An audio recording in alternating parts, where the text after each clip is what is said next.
Assalamualaikum warahmatullahi wabarakatuh.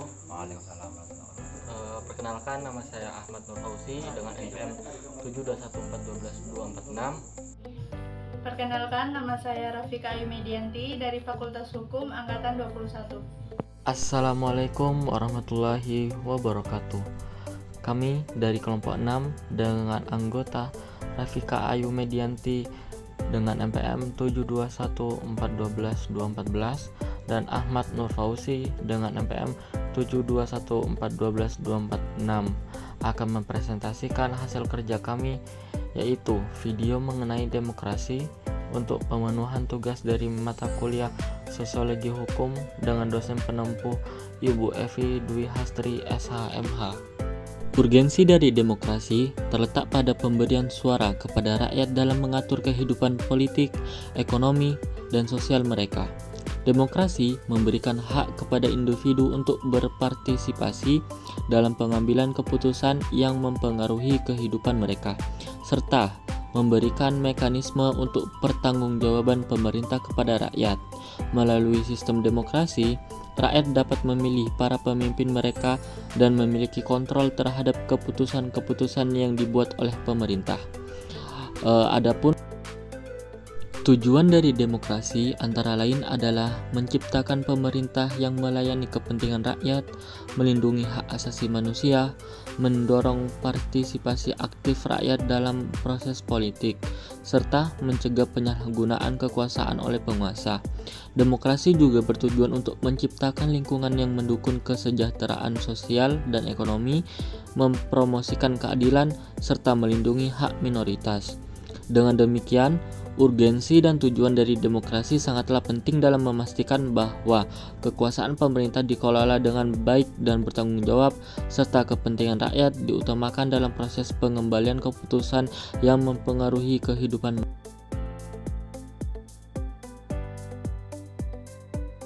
Dari Fakultas Hukum Universitas Wiraraja Angkatan 23.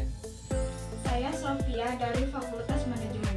Perkenalkan, nama saya Cyndia Eka Fariska, Angkatan 2021 dari Fakultas Keguruan dan Ilmu Pendidikan Universitas Wiraraja. Menurut saya itu dari rakyat kepada rakyat dan kebebasan untuk berpendapat. Demokrasi menurut saya adalah gagasan atau pandangan hidup yang mengutamakan persamaan. Menurut saya, demokrasi yaitu pemerintahan rakyat atau bentuk pemerintah, dan sistem pemerintahan yaitu kebebasan untuk berpendapat. Demokrasi itu kalau secara etimologis secara bahasa berasal dari bahasa logos, bukan logos sih. Apa sih demokrasi ini? Dengan demos dan kratos. Demos artinya itu adalah rakyat, sedangkan kratos itu artinya kerakyatan. Secara terminologi, secara istilah, demokrasi itu adalah suatu pemerintahan yang mana dipegang oleh rakyat. Jadi sini itu. Baik, berarti secara tidak langsung antara demokrasi dengan sosiologi memiliki kaitan yang erat dong. Oh ya. Jadi kaitannya dengan sosiologi hukum ya. Iya. Kaitannya demokrasi dengan sosiologi hukum. Kita belajar bagaimana ilmu pengetahuan sosiologi hukum itu mencakup ke ranah demokrasi. Demokrasi ini kan artinya kekuasaan terhadap rakyat kan. Iya. Jadi sosiologi hukum ini adalah ilmu yang mempelajari tentang sosial, belajar tentang kemasyarakatan juga. Artinya bagaimana sistem demokrasi ini memang dipegang oleh rakyat. Kita harus menganalisis dari kondisi sosial itu sendiri.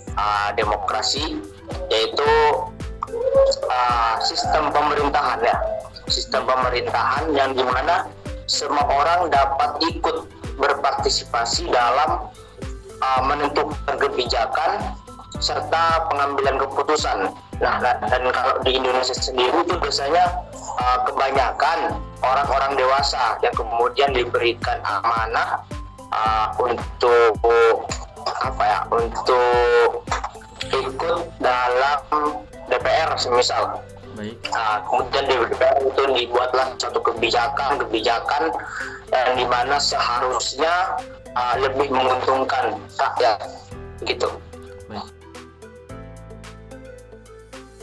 Untuk penerapan ya menurut saya itu masih kurang, karena untuk berpendapat itu masih banyak pendapat masyarakat itu belum digubris sama para petinggi, seperti itu perlu dibenahi lagi untuk penerapan itu tersendiri. Menurut saya, penerapan demokrasi di Indonesia sudah cukup baik, walaupun ada beberapa masalah yang tidak bisa diselesaikan. Menurut saya, penerapan demokrasi di Indonesia harus dimajukan lagi dalam sisi kebebasan untuk berpendapat. Konstitusional, demokrasi itu berada dalam pasal 1 ayat 2 Undang-Undang Dasar 1945. Maksudnya kekuasaan tertinggi itu ada di tangan rakyat. Itu secara normatif, secara undang-undang. Akan tetapi bagaimana secara implementasi atau secara praktisnya atau secara empirisnya? Saya selaku mahasiswa fakultas hukum, juga saya sebagai masyarakat juga ya, saya merasa tidak memiliki wewenang ataupun tidak memiliki kekuasaan atas negara ini, karena negara ini sebenarnya kalau saya boleh mengejawantahkan hasil pola pikir saya ataupun asumsi saya, bahwasanya negara ini bukan negara demokrasi, tetapi negara monarki yang liberal. Jadi kekuasaan rakyat itu hanya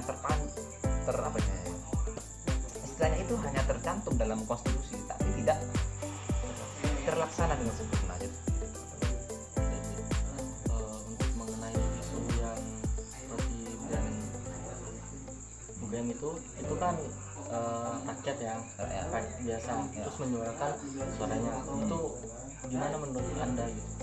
Jadi menurut saya terkait dengan Presma itu, UGM itu, dia memiliki hak konstitusional dalam pasal 28E ayat 3 bahwasanya setiap orang itu berhak berpendapat, berkumpul dan berserikat. Intinya berhak untuk berpendapat.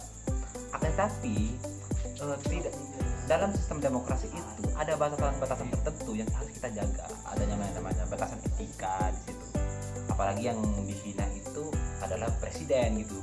Presiden itu memang tempatnya untuk dikritik. Akan tetapi kalau seperti yang UGM itu mengatasnamakan nama Joko Widodo, itu bukan menghina pekerjaannya loh, bukan menghina pekerjaannya, tapi menghina orangnya, subjeknya.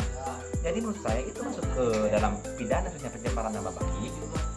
Juga dalam undang-undang khusus, dalam RUU KUHP itu, dalam pasal 218 kalau tidak salah, dalam Undang-Undang Nomor 1 Tahun 2023 KUHP yang baru itu, bahwasanya penghinaan terhadap presiden itu diancam pidana. Ya kan? Jadi seperti itu. Jadi kita berhak untuk mengeluarkan pendapat, kita berhak untuk mengeluarkan argumentasi kita ataupun asumsi kita, tapi ada batasan-batasan tertentu juga yang harus kita jaga, teman-teman. Jadi pencemaran nama baik, contoh nih, saya menghina Fauzi. Kalau Fauzi sebagai bupati, saya hina kinerja bupati Kabupaten Sumeneb, contoh Fauzi ya bupatinya, saya menghina kinerjanya. Jadi itu tidak masalah. Apa saya masyarakat? Jadi dalam sistem demokrasi memang seperti itu. Karena nanti kalau menghina Fauzi, gitu kan, secara personalnya itu saya kena pidana. Kenapa pencemaran nama baik kalau tidak ada buktinya, gitu kan? Jadi seperti itu. Pasti demokrasi sendiri ya. Sebenarnya kita sendiri nih sudah diajarkan dari dulu penanaman nilai-nilai dari demokrasi sendiri. Seperti halnya kalau saya pribadi itu pertama itu diajarkan ketika SMP.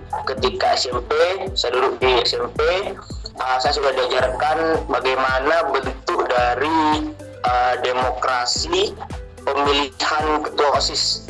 Nah, pada saat itu kami sebagai mahasiswa biasa, sebagai siswa biasa itu diberikan kesempatan untuk melihat, untuk mempertanyakan visi misi para kandidat, kemudian untuk memilih kandidat yang menurut kami cocok, dan kemudian kalau saat ini semisal dari hal yang gampang, ketika kita kerja kelompok, kita kemudian mendapatkan pembagian tugas kita dibagi rata nih, kamu tuh kerjain tugas A, kamu tugas B, kamu bagian C, seperti itu menurut saya juga dari termasuk bagian dari demokrasi, dari bentuk demokrasi, yang kemudian dari tugas-tugas itu kita kemudian berdiskusi untuk mencapai kesesuaian ataupun agar tugas kita itu benar menurut kita gitu, sesuai dengan apa yang ditugaskan. Itu menurut bentuk demokrasi. Kemudian dalam kampus sendiri ya tentu saya ikut serta ya, karena saya ikut bertanya. Saya juga sempat pernah ikut partisipasi di mana para kandidat juga sempat menanyakan lah ini gimana ya menurutmu bla sebagainya. Saya juga ikut mengembangkan pikiran dan ide.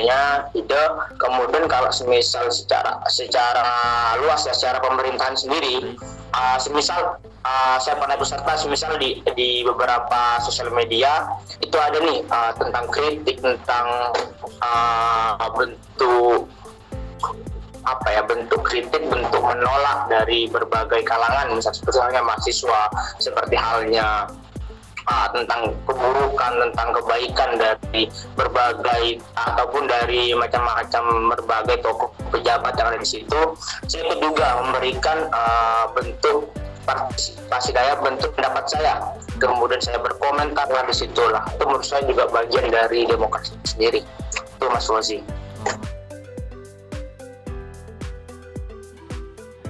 Karena tapi tidak secara langsung, hanya sekedar berkomentar di media sosial seperti itu.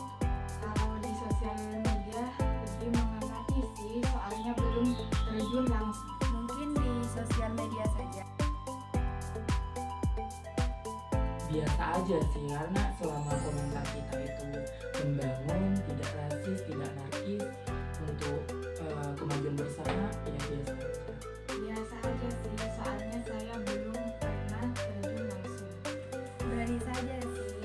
Terkadang kan sekarang anak muda kebanyakan memakai akun fake untuk mengetahui informasi yang lebih mendalam. Tentu sangat bisa. Kita kan di kampus sendiri ya juga sudah diterapkan kan salah satu bentuk demokrasi, semisal kayak pemilihan raya itu di mana semuanya mulai dari bupati, terus kemudian gubernur atau PM, Presma, semua kan itu termasuk dari salah satu bentuk demokrasi ya, pemilu seperti itu juga dalam bentuk demokrasi, yang dimana kita diberikan kesempatan ketika para kandidat memaparkan visi misinya, kita diberikan partisipasi untuk kemudian mempertanyakan visi misi tersebut dan mempertanyakan pandangan ke depan dari para kandidat itu sendiri.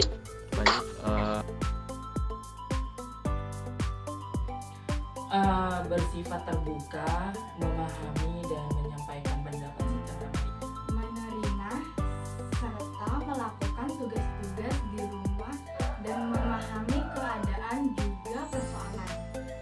Menyampaikan pendapat dan menerima serta melaksanakan tugas-tugasnya.